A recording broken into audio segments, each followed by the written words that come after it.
வாக்கு, இஸ்ரவேல் குடும்பத்தாரே, இந்த குயவன் செய்தது போல நான் உங்களுக்கு செய்யக்கூடாதோ என்று கர்த்தர் சொல்கிறார். இதோ இஸ்ரவேல் விட்டாரே, களிமண் குயவன் கையில் இருக்கிறது போல நீங்கள் என் கையில் இருக்கிறீர்கள். எரேமியா 18:6.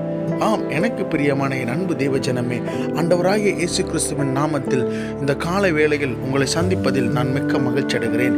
இந்த நாளிலும் இந்த வேத வசனம் சொல்லுகிறது, நீங்கள் குயவன் கையில் இருக்கிறது போல என் கையில் இருக்கிறீர்கள் என்று. ஆம், களிமண் எப்படி ஒரு குயவன் கையில் அது பார்க்கும்போது களிமண்ணாக இருக்கும், ஆனால் குயவன் கைக்கு அது போகும் பொழுது அழகான பாத்திரமாய் மாறும்.